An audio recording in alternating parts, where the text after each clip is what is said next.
ավելի մոտ եվրոպական արժեքներին, մշակույթին ու հնարավորություններին։ Քարտեզագրելով Եվրոպական միությունը, Եվրոպական օրեր 2026 միջոցառումների շրջանակում Գյումրիում 11 տաղավարներում ներկայացվել են Եվրոպական միության երկրներն ու հնարավորությունները, որոնք ընձեռում են վերջիններս։ Մայիս ամիսը հայտարարված է ոնց որ Եվրոպայի օր եւ տարբեր ժամանակահատվածներում, տարբեր համայնքներում տեղի են ունենում տարբեր միջոցառումներ եւ մեր նպատակն է եւս մեկ անգամ Եվրոպական միության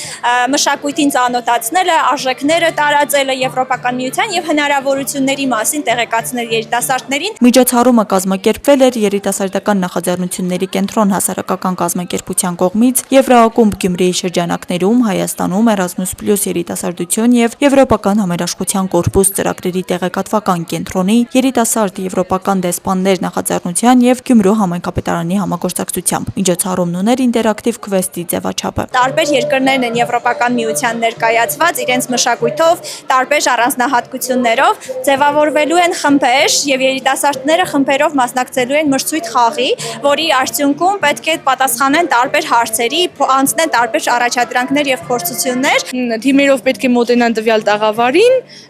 առաջադրանքը կատարեն, վաստակեն համապատասխան դրոշը եւ փորձեն Եվրոպական միության քարտեզը ամբողջացնել դրոշներով ամենաարագը եւ հաղթող թիմեր են ունենալու։ Առաջին 3 թիմերը, ովքեր ամենաարագը կհավաքեն քարտեզը,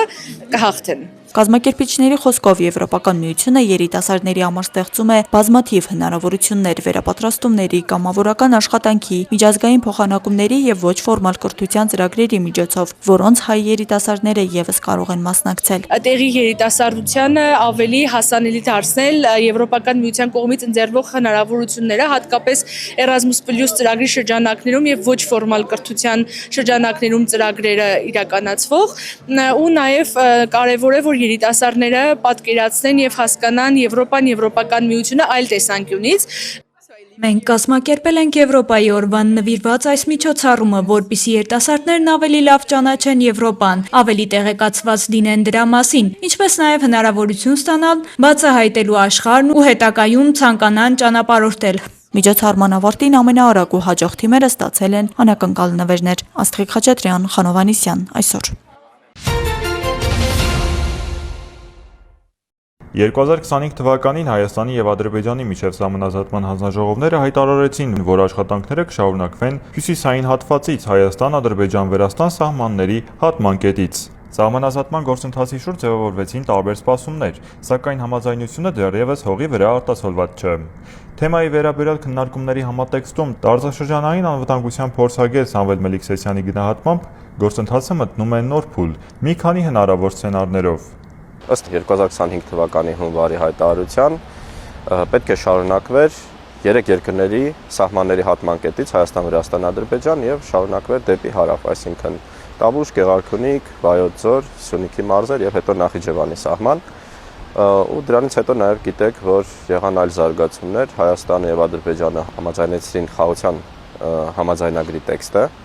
եղան Վաշինգտոնյան գործընթացը եւ որ կոմունիկացիաների թեման առաջ գնաց եւ հարթարությունները արդեն վերաբերում են նրան, որ այն հատվածները, որտեղ սահմանը հատելու են կոմունիկացիաները, առաջին հերթին պետք է սահմանազատումը կատարվի այդ հատվածներում։ Եվ հիմա կարելի ասել ունենք այս երկու տարբերակները, հա, մեկը հյուսիսից շարունակել դեպի հարավ, սկզբունքով, հա, որ ավարտում ենք եւ հասնում ենք մինչեւ ամենահարավային կետը, եւ մյուսը ունենալ այսպես հատվածային սահմանազատում, այսինքն կոմունիկացիաների հատված, ինչ որ այլ կարևոր հատվածներ։ Իմ տպավորությունը նաեւ ադրբեջանական կողմի հայտարարություններից եւ քննարկումների ընթացքում փորձագիտական այն է, որ իրենց մոտ կա անկալում հատվածային սահմանազատման։ Միևնույն ժամանակ օրինակ Տավուշի նկատմամբ ինչքան քննարկումներ եղել են, ես կարծում եմ, որ մոտեցումները գրեթե հստակ են եւ այն սահմանը վարչական, որ եղել է խորհրդային տարիներին, ընդունվում է, կա պատրաստականություն գնալ սահմանազատման, սահմանագծման,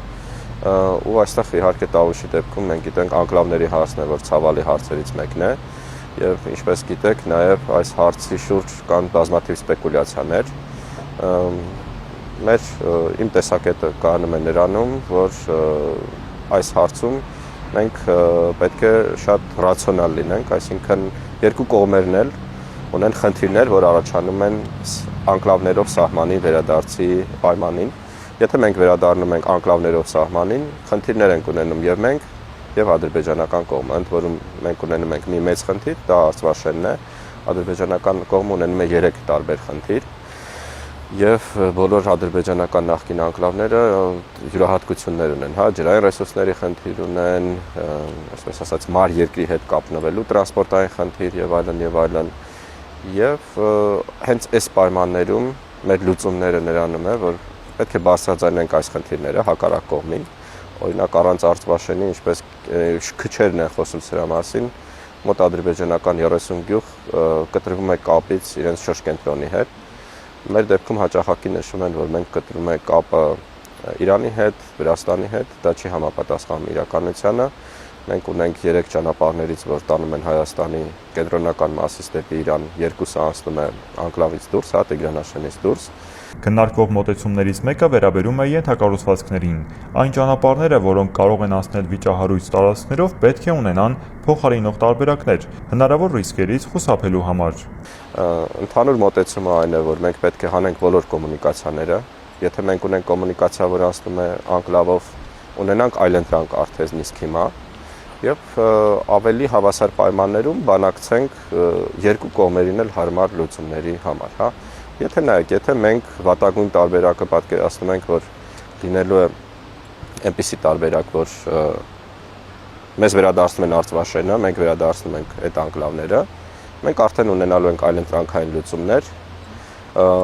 Եթե իրենք այն բոլոր այն կանոնները, որը լինելու է մուտքի եւ, ասենք, ելքի կանոններ անկլավների դեպքում, ունենալու են նաեւ Արցվաշեն գնացողները, որովհետեւ անհնար է պատկերացնել հակառակ սկզբունք։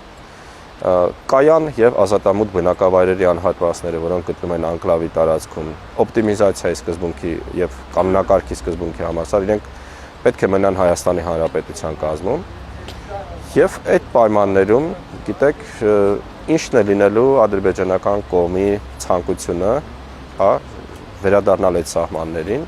եւ որ տասնամյակներով այդ 3 տարածքներում բնակվելու է շատ փոքրականակ բնակչություն, որի բոլոր հարցերը, խնդիրները սոցիալական, թոշակի, առողջապահական եւ այլն չեն կարող լուծվել տեղում, այսինքն իրենք պետք է հատեն սահմանը, գնան մայրցամաքային երկիր, որոշ դեպքերում ջրային ռեսուրսների ուղղակի կրիտիկական խնդիր կա, օրինակ Տիգրանաշենի դեպքում ինքը չունի սեփական ռեսուրսները եւ բավական հեռու է նաեւ, այսպես ասած, Նախիջևանի տարածքից։ Եվ ես կարծում եմ, երբ որ այս փաստարկները մենք օգտագործում ենք եւ խնդիրներն ենք բարձրացնում, այդ 30 ադրբեջանական գյուղի մեկուսացումը, իրենք հասկանում են, որ իրենց համար երկարաժամկետ առումով սա շատ ավելի մեծ խնդիրներ է, քան ռացիոնալ լուծումները։ Սահմանազատումը ենթադրում է, որ մենք վերադառնում ենք այն սահմաններին, որ եղել է խորհրդային տարիներին։ Խորհրդային տարիներին Պարավաքար գյուղը, Բերքաբերը, Վազաշենը, Բերդի տարածաշրջանի ամբողջ սահմանային հատվածը Չինարից սկսած մինչև Լեռնային անտառային այդ հատվածները, որ հիմա հայկական վերահսկողությունից դուրս է, Հայաստանի տարածքը եւ պետք է հայկական վերահսկողությունը վերականգնվի այդ հատվածներում, հա։ Այստեղ կա մի այլ խնդիր, նայեք, Բերքաբերի դեպքում մենք ունենք եռանկյունին, ոսկեպարի եռանկյունին, որ ադրբեջանական վարչական տարածք էր խորհրդային տարիներին եւ որով անցնում է մեր կոմունիկացիաների մի մասը, ոսկեպարը Իջևանը նոյեմբերյանի տարածաշրջաններին կապող եւ մեր եռանկյունին այդ Բերքաբերի հատվածում, որ կա, իրենց հիմնական ճանապարհն է ասում, որ կապում է մի քանի ադրբեջանական գյուղ, հա, Կուշչիայրում, Մազամ, մայրցամաքային Ադրբեջանի հետ, այսպես ասած։ Եվ երկու կողմերն էլ, ինչու 2024 թվականին, երբ որ Ադրբեջանը պահանջում էր այդ եռանկյունին, ինքը չգնաց այդ լուծման, որովհետեւ հասկանում էր նույն հատվածում, որտեղ սահմանազատումը եղավ, կար Բերքաբերի հատվածը եւ ինքը համապատասխան պետք է վերադարձնել մեզ այդ հողակտորը եւ այդ գյուղերը հայտնվելու են բլոկադային, կիսաբլոկադային վիճակում։ Այս փուլում արագ զարգացումներ չեն սպասվում։ Գործընթացի ակտիվացումն առավել հավանական է խորհրդարանական ընտրություններից հետո։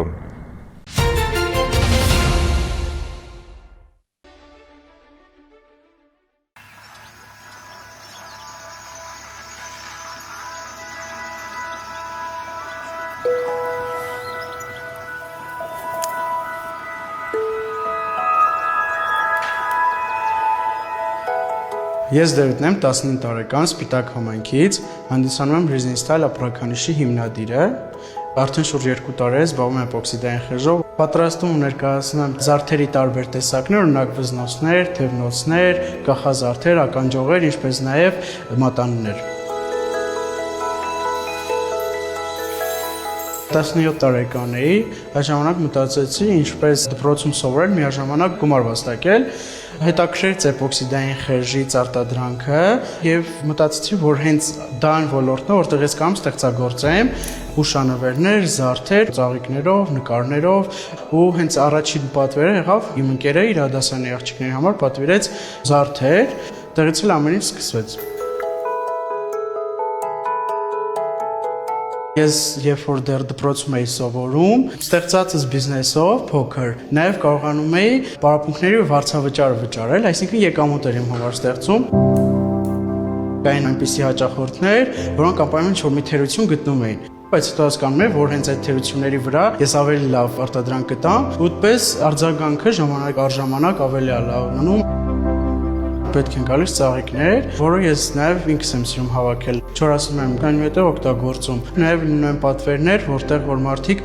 իրենց պահած, իրենց ձեռքերով չորացած ծաղիկներն են ուղարկում ու իրենց ուզած զարդերն են արտադրում։ Իմ պատրաստած զարդերը պատվիրում են on-line, ինչպես նաև ներկայացված են տեղի խանութներում։ Նաև գրանցված են որպես անհատ ձեռնարկատեր, ինչի համար շատ ուրախ եմ, քանի որ իմ փոքրիկ ներդրումն եմ անում իմ պետության զարգացման մեջ։ Հաճախակի մասնակցում եմ տարբեր ցուցահանդես վաճառքների, ինչի արդյունքում ավելանում են հաճախորդները, նաև ճանաչելիությունը։ Ես մոտիվացվում եմ այն բանով, երբ որ ինձ բան են պատվիրում, ես մարդկանց համար ոչ թե ստեղծում եմ սովորական զարդ կամ ինչ-որ իր, այլ պատմություն, որը իրանք կրում են։ Որ ասում են գործ չկա կամ զբաղվելու ինչ-որ բան չկա, ինձ թվում է դա միայն մարդու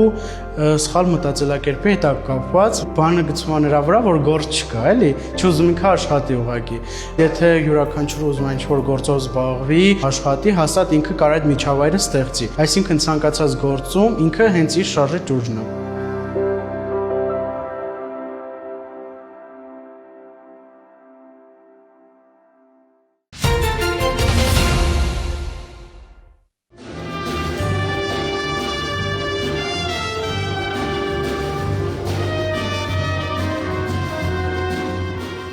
Մանկապանում շատ հաճախակի է լինում այդպիսի համերգներ, միշտ էլ հաճույքով գալիս եմ։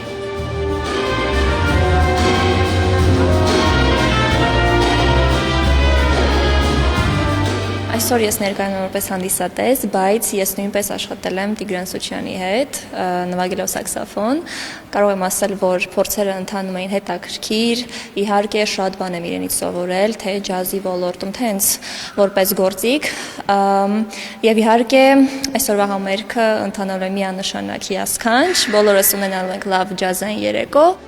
Վահագն Ստամբոլցյանի անվան երգեհոնային դահլիճի բեմում Կապանի եւ Երևանի պատանի երաժիշտներն էին։ Տիգրան Սուչյանի ղեկավարությամբ տեղի ունեցավ երկու Կապանի մշակույթի կենտրոնի եւ Արնո Բաբաջանյանի անվան երաժշտական քոլեջի ջազ նվագախմբերի համատեղ համերգը։ Այս համագործակցության սկիզբը դրվել է Կապան ֆեստի ժամանակ 3 տարի առաջ։ Կապան ֆեստի սկսած, նրանք իրար հետ նվագել են, իրար ճանաչել են, սովորել են նոր ստեղծագործություններ, սովորել են ոնց նվագել, սովորել են մի քիչ ավելի պրոֆեսիոնալ ճանապարհ ուղի բռնեն եւ հասունացել է եւ եկավ օրը, որ մտահղացումը երկուստեք իհարկե մշակույթի պալատի նախաձեռնությամբ որոշեցինք վերջապես մի համերգ անենք, որովհետև այսքան պարապել, այսքան իրար հետ նվագել, առանձին համերգ չէր եղել։ Նվագախմբի անդամները խոստովանում են, Կապան ֆեստը նոր հնարավորություններ է բացել մասնագիտական աճի համար։ Ժամեր ձգվող փորձերը ոչ թե հոգնեցնում են պատանի երաժիշտներին, այլ միայն հարստացնում նրանց գիտելիքները, ասում են։ Արդեն 2 անգամ Կապան ֆեստի մասնակից եմ եղել, մի քանի գործիք նվագելով ու կարող եմ ասել, որ շատ հաճելի միջավայր է այստեղ, շատ ասենց հյուրընկալ են մարդիկ ու շատ ուրախ եմ, որ ընդհանուր մշակույթը ու երաժշտությունը զարգացում է ապրում, որովհետև Հայաստանի համար ամենակարևոր բաներից մեկը դա մշակույթն է ու այդ թվում նաև երաժշտությունը։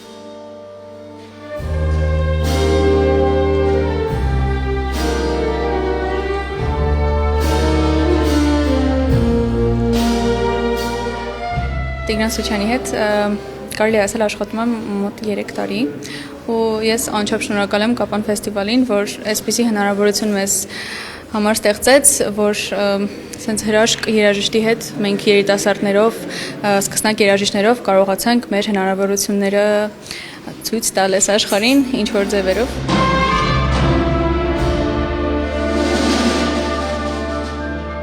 Ջազը սիրում եմ, քանի որ դա ոչ միայն պարզապես երաժշտություն է, այլև ապրելակերպ, ինքը ազատություն է առանց ջազի ուղղակի իմ կյանքը ես չեմ պատկերացնում, քանի որ դա կենսաբանական անհրաժեշտություն ունի, ինչպես ուտելը, խմելը եւ այլն։ Համերգի ընթացքում նվագախմբերի կատարմամբ հնչեց բազմաոճ երաժշտություն, ջազ, սիմֆոնիկ, Արնո Բաբաջանյան, ինչպես նաև հեղինակային ստեղծագործություններ։ Մենք աշխատում ենք, որ ամեն տարի մի նոր ծրագրով հանդես գանք, լավագույն ստեղծագործությունները թողել էլի ծրագրի մեջ, բայց ամեն անգամ թարմացնել ծրագիրը, որովհետև երբ որ մնում ես նույն ծրագրի մեջ, տեղում դոփում ես, իսկ երբ որ տեղում դոփում ես, դու արդեն հետ ես ընկնում, ունես որ միշտ առաջ։ Նվագախմբի գեղարվեստական ղեկավար Տիգրան Սուչյանի խոսքով հաջորդ համերգը շատ չի ուշանա։ Շուտով Կապան ֆեստի շրջանակում հանդիսատեսը հնարավորություն կունենա վայելելու սիրված նվագախմբի ելույթները։ Աննա Մելքումյան, Տիգրան Թումանյան։ Ճամբարակ համայնքի Թթուջուր բնակավայրի միջնակարգ դպրոցում արդեն 6-րդ տարին անցկացվում է նույն դպրոցի շախմատի եւ ֆիզիկայի ուսուցիչ Արամայիս Սարգսյանի հիշատակին նվիրված շախմատի հուշամրցաշար։ Այս տարի միջոցառման աշխարհագրությունն ընդլայնվել է։ Հուշամրցաշարին մասնակցում են պատանի եւ երիտասարդ շախմատիստներ տարբեր մարզերից եւ մայրաքաղաքից։ Նախկինում դժվարություններ կային նույնիսկ ամբողջ մարզից ներգրավել մասնակիցներ, բայց համառ աշխատանքի եւ համախմբված աշխատանքի արդյունքում ստացվեց, որ այսօր կարողացանք կարելի ասել հանրապետական մակարդակի բարձրացնել հուշամրցաշարը, հետագայում հույս ունենք այն էլ ավելի ընդլայնել եւ միգուցե դարձնել միջազգային։ Համայնքը միանշանակ այս մրցաշարով հնարավորություն զարգանալու ոչ մեկ օրինակ տեղյակ չէ Թթուջուր գյուղը, բայց այսօր փառք Աստծո նաև տեղեկացված են տարբեր մարզերից մեր գյուղի դպրոցի տեղը տարբեր մրցաշարեր են անցկացրել, հիմա էլ են անցկացնում, բայց նմանատիպ մեծ հաջողություն դեռ առայժմ չունենք։ Միայն այս մրցաշարն է, որը շուրջ 6 տարի է անընդմեջ անց ենք կացնում։ Տարեցտարի փոխվում է հուշամրցաշարին մասնակցող շախմատիստների կազմը։ Այժմ այն հետաքրքիր է ավելի բարձր վարկանիշ ունեցող մինչև 18 եւ 18-ից բարձր տարիքի շախմատիստներին։ Մեծահասակների մեջ մենք ունենք մոտ 25 վարկանիշով խաղացողներ, պրոֆեսիոնալ շախմատիստներ, որոնք ցանկություն են հայտնել մասնակցել մեր հուշամրցաշարին, մենք շատ ուրախ ենք այդ առումով։ Փոքրերի մեջ էլ շատ ուժեղ երեխաներ ունենք, նաև հիշեցնեմ, որ ամեն տարի մենք արդեն փորձնական կիրառում ենք, որ փոքր տարիքի առաջի 3 տեղ գրաված երեխաները խաղան մեծահասակների մեջ եւ ավելի առաջընթաց գրանցվի, զարգացնենք շախմատը Ճամբարակ համայնքում։ Մասնակցել եմ անցած տարվա Արամայիս Սարգսյանի հուշամրցաշարին եւ վաստակել եմ չեմպիոնի տիտղոսը։ Ցանկանում եմ այս տարի էլ գրավել առաջին տեղը եւ շատ աշխատել եմ ինձ վրա։ Այս տարի կազմը ավելի շատ է ուժեղացել եւ հույս ունեմ պահպանել տիտղոսս։ Այսօրվա մրցաշարային աղյուսակը եթե նայեք, շատ ուժեղ կազմ է հավաքվել տարբեր քաղաքներից, տարբեր մարզերից, որոնք ներկայացել են եւ հետաքրքիր մրցապայքար ընթանում։ Համայնքի առօրյայում ակտիվություն բերող ամենամյա հուշամրցաշարի կայացմանն աջակցում են Ճամբարակի համայնքապետարանը, մանկավարժի ընտանիքը, համայնքի մարզապատանեկան դպրոցը եւ անհատներ։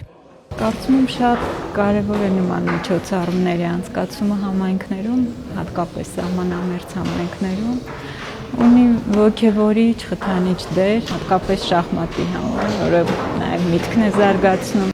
Մրցավարական կազմն արձանագրում է լարված պայքար, գեղեցիկ ու հետաքրքիր պարտիաներ։ Հուշամրցաշարն ամփոփվում է պարգևատրումներով։ Մինչև 18 տարեկանների խմբում առաջին տեղն է գրավում Գրիշա Շահումյանը, երկրորդ տեղը զբաղեցնում է Հայկ Բեգինյանը, երրորդ տեղը Վարդգես Միրզոյանը։ Նրանք պարգևատրվում են հուշամեդալներով, հուշանվերներով եւ գրքերով։ 18-ից բարձր տարիքային խմբի առաջինից 6-րդ տեղերը գրաված մարզիկները պարգևատրվում են դրամական մրցանակներով, առաջինից 3-րդ տեղերը զբաղեցրած մարզիկները նաև մեդալներով։ Այսպիսով տարիքային երկրորդ խմբում առաջին տեղում Արամ Գրիգորյանն է, Երկրորդ տեղի մեդալը ստանում է Արտակ Ալիխանյանը, երրորդ տեղում Արման Ղևոնդյանն է։